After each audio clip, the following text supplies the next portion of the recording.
You think this bench scares me?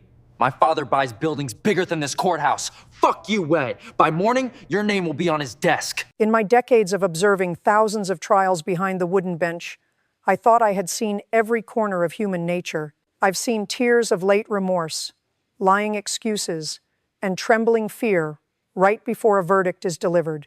But I want to tell you this, nothing, absolutely nothing, could prepare me for what happened that morning in Judge Judy's courtroom. Have you ever seen someone walk into a solemn courtroom like they own it, exuding extreme confidence and an arrogant attitude, moving with a fierce belief that they are protected by an invisible force called privilege? That is exactly how Marcus walked through those double oak doors that day. He was in his early 20s, draped in an expensive, custom-tailored suit, his wrists sparkling with a watch worth a working man's lifetime fortune. But the thing that truly caught your attention wasn't the clothes he wore. It was the half-smile resting on his lips. It was the smile of a young man who believed he was completely untouchable. He believed his last name, a name representing massive power, money, and influence in this city, would act as a perfect shield against any legal trouble. Marcus stood at the defendant's podium looking entirely relaxed. He tapped his fingers on the wooden table as if he had just dropped by to clear up a minor mistake that would quickly be corrected, an unnecessary nuisance caused by inferior people. He completely ignored the plaintiff, not even bothering to cast a single glance in his direction.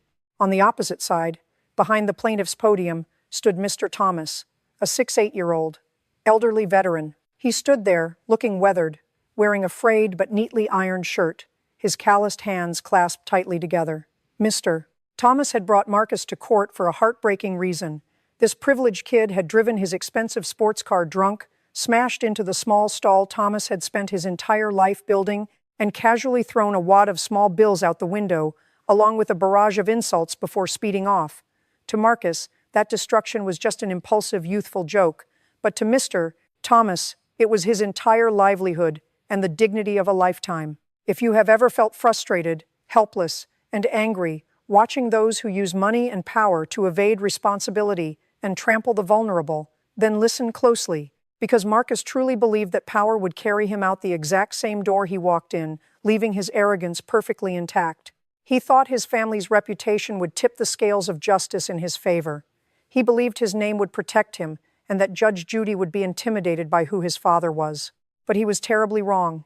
And what happened next was a definitive blow to arrogance, a terrifying moment where privilege completely collapsed in the blinding light of the truth.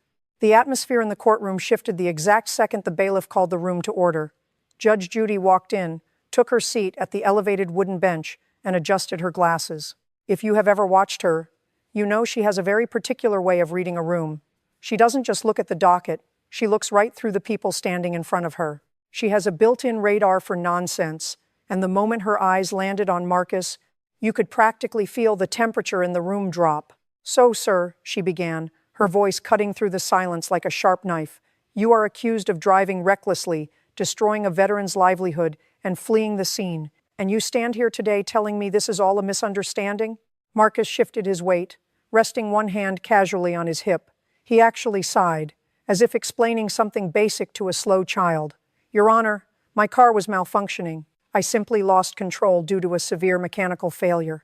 I left some cash to cover the minor damages because I had an urgent family emergency. It wasn't malicious. It's just an unfortunate accident."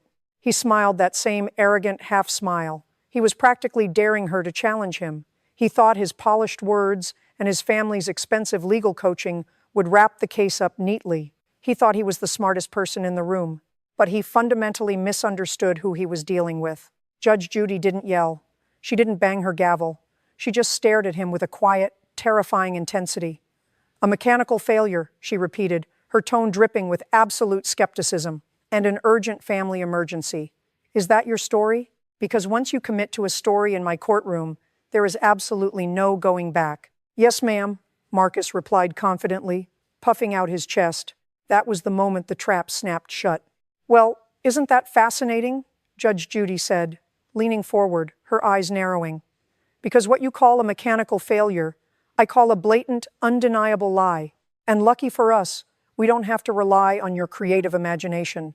We have the security footage from the gas station right across the street." The color instantly drained from Marcus's face. The cocky smile vanished, replaced by a sudden, frantic tension. He glanced nervously around the room, then back at the judge. The invisible shield of privilege he had carried into the room was starting to fracture. A screen was rolled out, and the video played.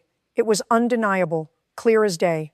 The footage showed Marcus's luxury car doing reckless donuts in the parking lot, completely under his control, before intentionally swerving and plowing straight into Mr. Thomas's stall. It showed him laughing hysterically as he threw the crumpled bills out the window. There was no mechanical failure. There was no emergency. There was only a spoiled young man who believed he was above the law. The silence in the courtroom was deafening. The truth was glaring right at him from the screen, and for the first time in his life, Marcus realized that his last name couldn't turn off the tape. But instead of showing an ounce of remorse, his arrogance was about to hit its absolute peak. He was about to make the biggest mistake of his life, one that would force the most unexpected person in the room to step forward. You would think that seeing undeniable proof of his own cruelty would humble a person.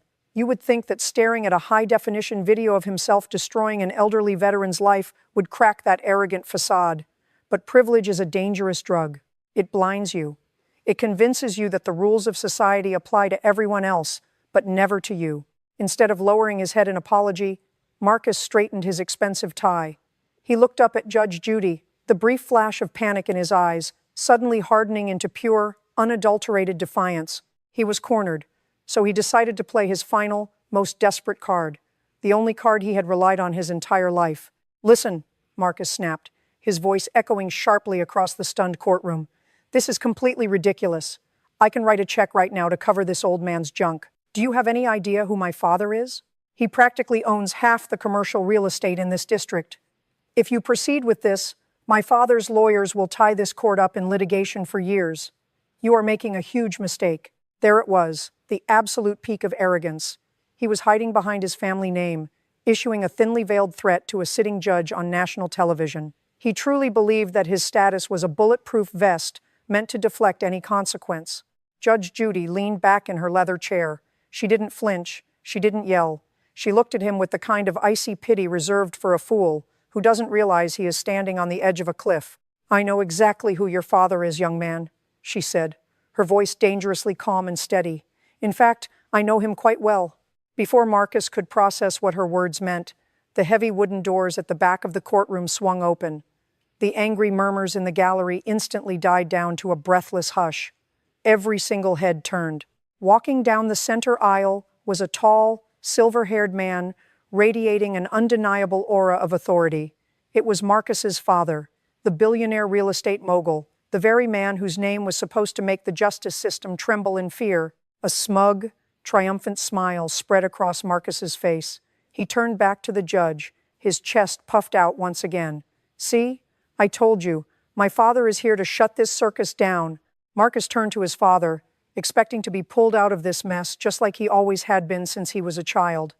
But as the older man approached the wooden barrier, something was terribly wrong. He didn't look at his son with warmth. He hadn't brought an army of ruthless corporate lawyers. He stood completely alone. The father stopped right next to Marcus, but he didn't put a comforting arm around his shoulder. Instead, he looked up at Judge Judy, his face etched with a profound, heavy sorrow that spoke volumes. "Your Honor," the powerful man said, his voice carrying a moral weight that commanded absolute silence in the room. "I am not here to defend my son." The words hung in the air like a heavy fog, suffocating the arrogance right out of the room. "I am not here to defend my son." Marcus blinked. His smug half-smile froze, then slowly twisted into a mask of pure, uncomprehending confusion. He leaned toward his father, desperately grabbing his arm, whispering frantically, "Dad, what are you doing? What are you talking about? Tell her to dismiss this. Get your legal team in here right now." But the older man didn't even look at him. He gently but firmly pulled his arm out of his son's grasp. He kept his eyes locked respectfully on Judge Judy. For the first time in his life, the billionaire real estate mogul looked utterly exhausted, not from running an empire, but from the crushing moral weight of his own failure as a parent. "Your Honor," the father continued, his voice echoing in the dead, silent room, "for 23 years, I have used my wealth to pave every road this boy has ever walked on. I bought his way out of trouble in high school. I paid off people when he made mistakes in college. I thought I was protecting him. I thought that was what a successful father was supposed to do. He finally turned his head to look directly at Mr. Thomas, the 6-8-year-old veteran whose livelihood had been brutally shattered. But standing here today, looking at that security footage, seeing him laugh as he destroyed an honest man's life, I realize I haven't been protecting him at all. I've been creating a monster. A boy who thinks human beings are disposable and consequences are only for the poor. If you have ever witnessed the exact psychological moment a person's entire worldview shatters into a million pieces, you know exactly what Marcus looked like right then. The invisible shield of privilege he had worn like an impenetrable armor was being stripped away, piece by piece, by the very man who had given it to him. "Dad, stop! Are you crazy?" Marcus hissed loudly, his voice cracking with a sudden, agonizing panic. The reality was finally, terrifyingly sinking in.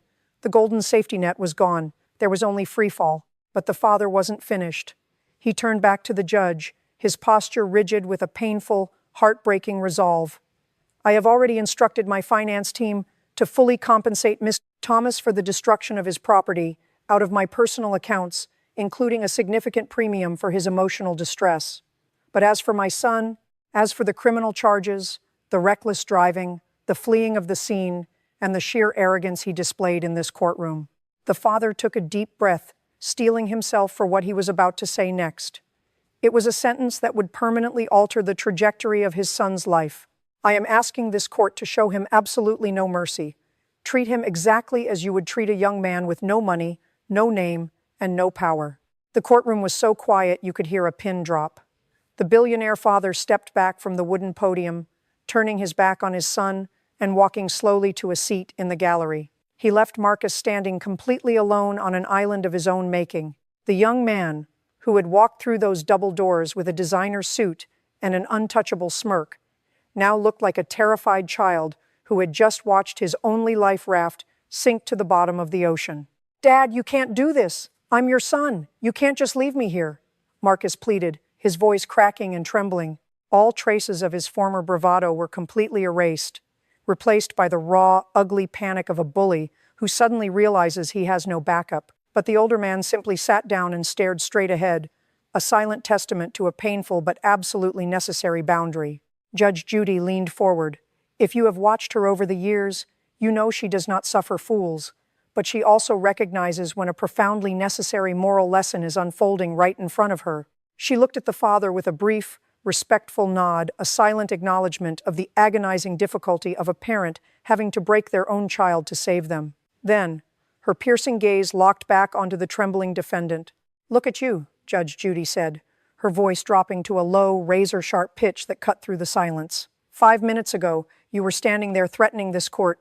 You were laughing at an honorable veteran who bled for this country, acting as if he were nothing but dirt beneath your expensive shoes. You honestly believed that your daddy's checkbook was a magic wand that could wave away your despicable, malicious behavior. She paused, letting the weight of her words press down on his chest. "Well, young man, the magic wand is broken, the bank is closed, and you are finally going to learn how the real world operates." Marcus opened his mouth to speak, perhaps to beg or offer another pathetic excuse, but she instantly silenced him with a sharp raise of her hand. "Do not speak. You have done enough talking. Now, you are going to listen to your sentence. Your father has graciously handled the financial restitution for Mr. Thomas, ensuring his livelihood will be rebuilt far better than it was before. But your debt to society, your criminal arrogance, that belongs entirely to you," she declared. She didn't just give him a slap on the wrist. She systematically dismantled his privileged life. "I am suspending your driver's license for the absolute maximum period allowed by law. You will not get behind the wheel of a luxury sports car, or any car, for a very, very long time. But I am not stopping there." Judge Judy picked up her pen, her eyes flashing with righteous authority. "You clearly think manual labor is beneath you. You think working-class people are just obstacles in your way. Therefore, you will be completing 500 hours of mandatory community service, and you won't be doing it in some air-conditioned corporate office. You will be sweeping the very streets you treated like your personal playground.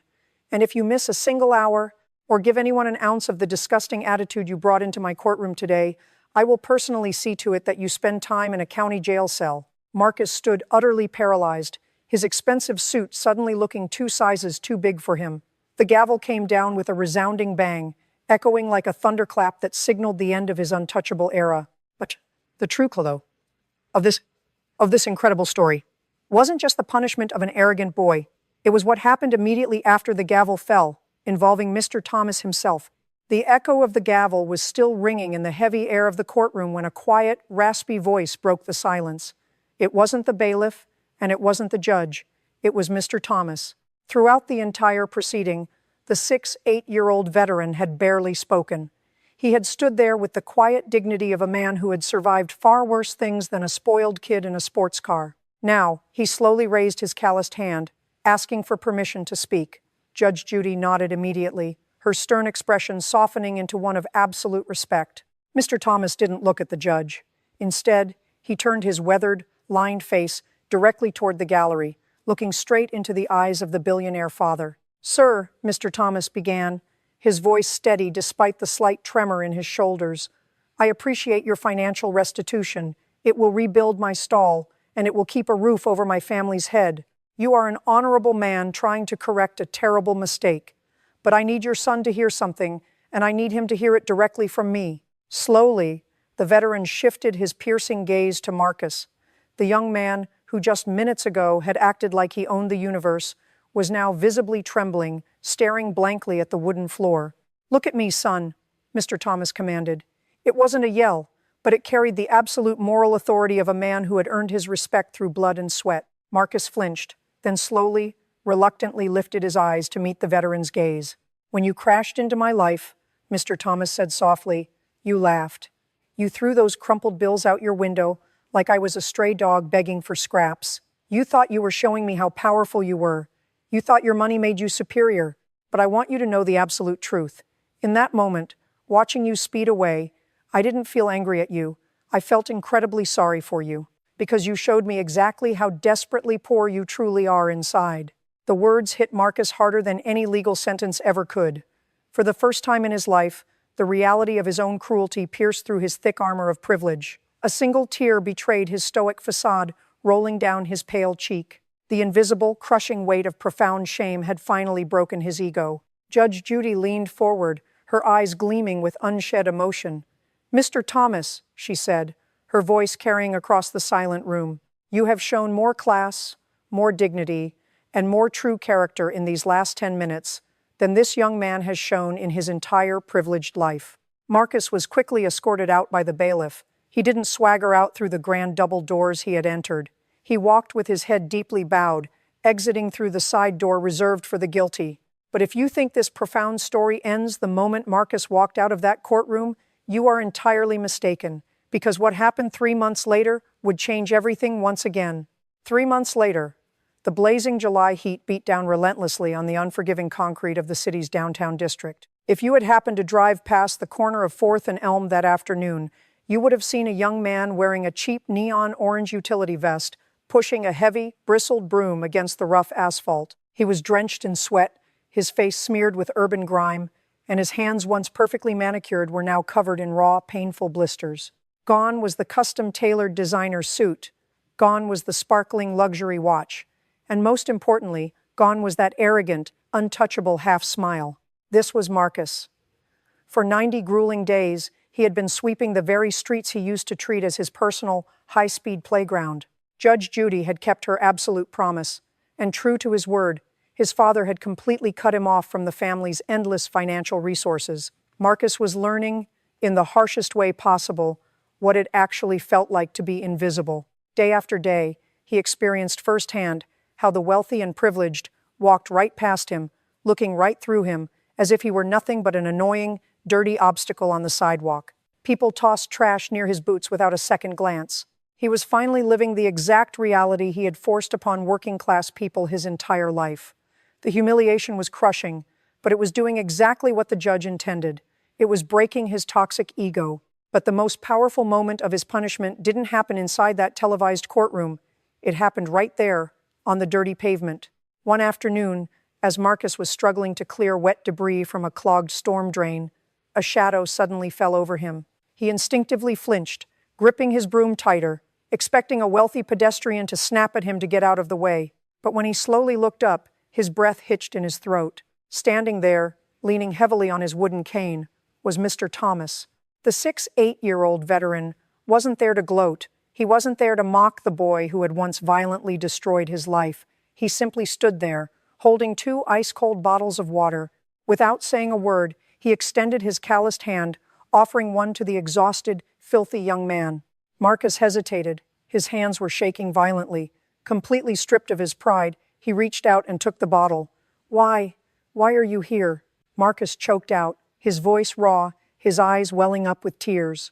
"After everything I did to you, why would you bring me water?" Mr. Thomas looked at him, his eyes filled with a profound, quiet wisdom. "Your father's money rebuilt my physical stall," the old man said gently. "But I came down here today because I wanted to see if this hard pavement was finally rebuilding your soul. You see, son, breaking a man's ego is easy. Building his character is the hard part." Marcus dropped the broom. Right there, on the crowded city street, the former billionaire heir sank to his knees and wept openly. He wept for his cruelty, his arrogance, and the time he had wasted thinking he was a god among men. But it was what Mr. Thomas pulled out of his pocket next, a sealed, handwritten letter from Marcus's father that would deliver the final, most unexpected twist of this entire saga.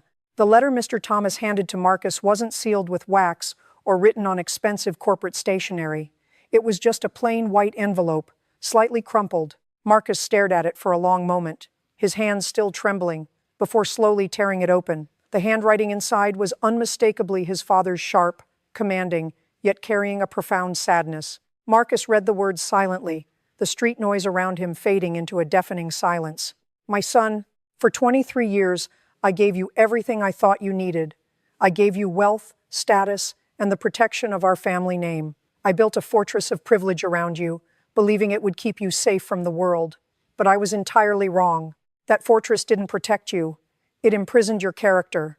It made you weak, arrogant, and blind to the struggles of the very people who built this city. When I stood in Judge Judy's courtroom and asked her to show you no mercy, it was the hardest thing I have ever done in my life. It broke my heart to leave you standing there alone. But I had to break your privilege so you could finally find your humanity. The man standing in front of you, Mr. Thomas, is the man you mocked.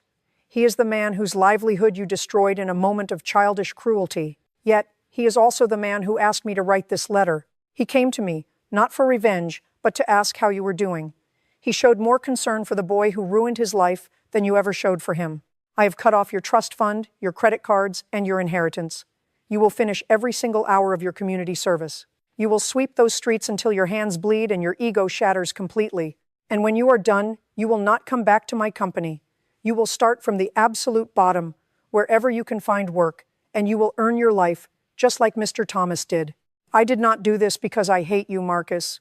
I did this because I love you too much to let you remain a monster. Money is simply paper, son. A name is just a word. Character is the only true wealth a man can possess. Build it. Earn it. Prove to me, but more importantly, prove to yourself, that you are more than just a spoiled boy in an expensive suit. Dad. Marcus slowly lowered the letter. The hot July sun beat down on his back, but for the first time in his privileged life, he felt a strange, profound sense of clarity. The heavy burden of arrogance, the exhausting need to prove he was better than everyone else, it was all gone, stripped away by the raw honesty of a father's love and the staggering grace of an elderly veteran. He looked up at Mr. Thomas, who was still standing there quietly, leaning on his cane. Marcus didn't offer a polished apology or an arrogant excuse. He didn't try to buy his way out of the guilt. He simply stood up, wiped the sweat and grime from his face, and looked the veteran square in the eye.